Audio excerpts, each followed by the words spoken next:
हाय बच्चों, twelfth physics में आज संधारित्र में संचित ऊर्जा के लिए व्यंजक या सूत्र की आज हम उत्पत्ति करने जा रहे हैं। ठीक है, इसके पहले हम संधारित्रों के प्रकार पढ़ चुके हैं कि संधारित्र दो प्रकार के होते हैं, श्रेणी क्रम और समांतर क्रम संयोजन। उनके लिए फार्मूला निकाला जा चुका है। आज हम पढ़ेंगे कि संधारित्र में संचित ऊर्जा क्या होती है। तो इसके लिए तो पहले इसमें जो डेफिनेशन दी है संधारित्र में संचित ऊर्जा, हम पहले बता चुके हैं कि किसी चालक के पास अगर कोई आवेश है या कोई आवेश नहीं है, ठीक है, तो उसको हम क्या करते हैं, जैसे जैसे उसके पास आवेश देते हैं, आवेश देने पे क्या होता है, उसके विभव का मान धीरे धीरे क्या होता है, बढ़ता जाता है। और विभव बढ़ता है तो धारिता का मान बढ़ेगा या घटेगा।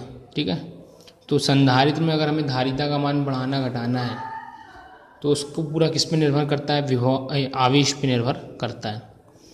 बता चुके हैं कि यदि एक आवेश है उसको एक और आवेश लाना है, फिर और आवेश लाना है, तो जितने भी आवेश लाना पड़ेगा उस आवेश के लिए उसको अधिक से अधिक कार्य करना पड़ेगा। तो वो कार्य भी, वो जो कार्य हम करते हैं वही कार्य उसमें किस रूप में संचित हो जाता है, ऊर्जा के रूप में संचित हो जाता है। एग्जाम्पल के तौर पे अगर हम बात करेंगे कि मान लीजिए कि एक चालक है, इस चालक के पास एक आवेश है प्लस आवेश, इसके पास हम एक प्लस और आवेश और लाते हैं यहाँ से। चूँकि इसके पास ऑलरेडी प्लस है और इस प्लस को इसके पास लाएंगे तो हमें पता है कि प्लस और प्लस आवेश के बीच में क्या होता है, प्रतिकर्षण होता है। मतलब ये आवेश यहाँ पर आने के बजाय क्या करेगा, प्रतिकर्षित होकर दूर जाएगा, लेकिन फिर भी हम इस आवेश को क्या करेंगे, अपने एरिए में, अपने क्षेत्र में लाने का प्रयास करेंगे।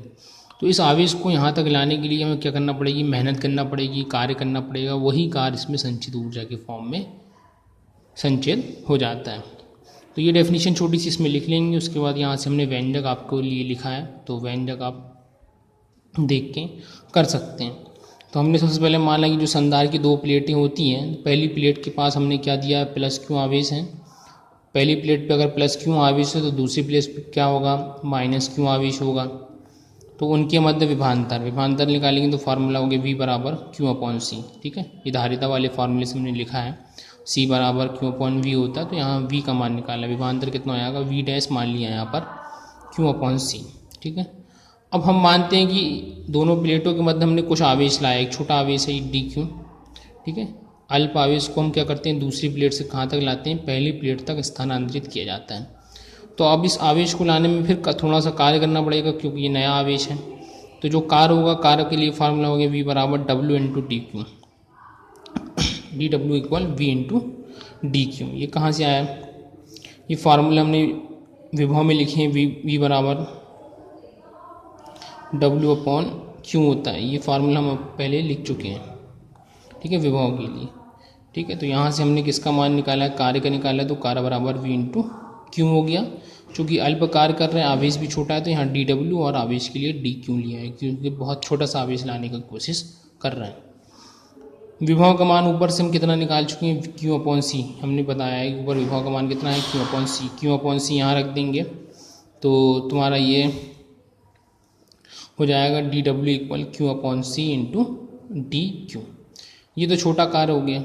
अगर हमारे पास जितने भी आवेश हैं उसको हम कैपिटल Q से प्रदर्शित करते हैं, कि हमारे पास मान लीजिए कि चालक के पास बहुत सारा आवेश है, बहुत सारा कुछ कितना भी हो सकता है, 10 20 40 जितने भी आवेश हैं उनको हमने किससे प्रदर्शित करनी है, कि संपूर्ण आवेश Q को हम यहाँ से लाते हैं, दूसरी प्लेट से पहली प्लेट तक स्थानांतरित करने में किया गया था। ठीक है, मतलब इन दोनों प्लेटों के मध्य जो कुल आवेश है यहाँ से यहाँ तक, अब जितना भी आवेश हमें यहाँ से यहाँ लाना है उसमें अब कुल कार्य निकालते हैं। तो कुल कार्य के लिए बता चुके हैं, जब भी छोटा कार्य हम निकाल चुके हैं और हमें बड़ा कार्य निकालना तो हम उसका क्या करते हैं, समाकलन कर देते हैं।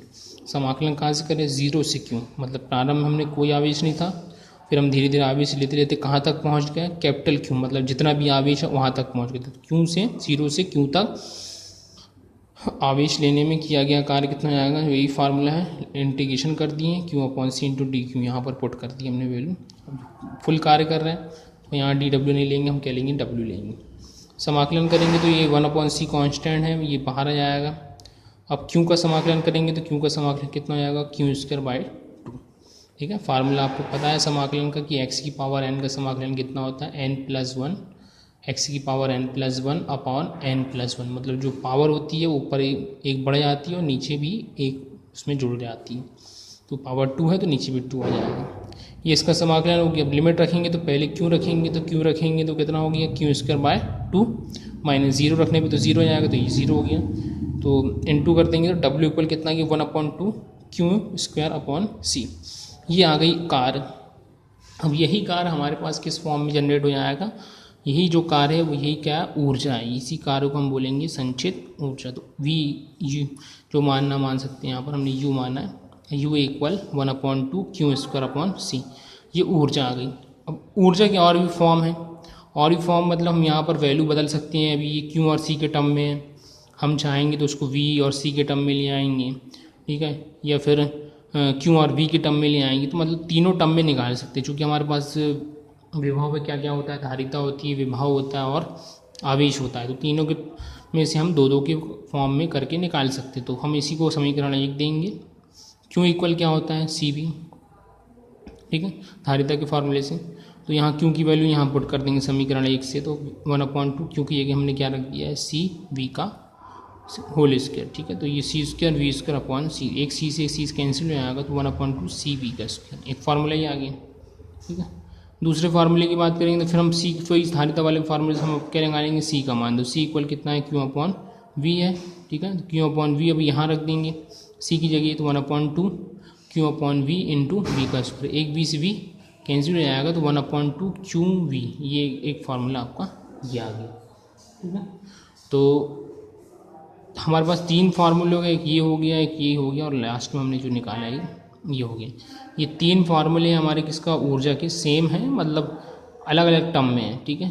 तो ये तुम्हारा व्यंजक आ गया किसके लिए, संधारित्र में संचित ऊर्जा के लिए व्यंजक आ गया। आसान है बिल्कुल। सबसे पहले बार बार ये क्वेश्चन रिपीट हो रहा है कि जब भी हम किसी का कार्य निकालते हैं तो पहले अल्प कार्य निकालते हैं। अल्प कार्य करेंगे तो अल्प दूरी या अल्प आवेश जो भी करना हो उसके लिए निकालेंगे। फिर उसके बाद जब फुल कार्य निकालेंगे तो फुल के लिए हम क्या करते हैं, जहाँ तक कार्य निकालना उसका क्या लेते हैं, समाकलन लेके उसको हल कर लेते हैं, ठीक है।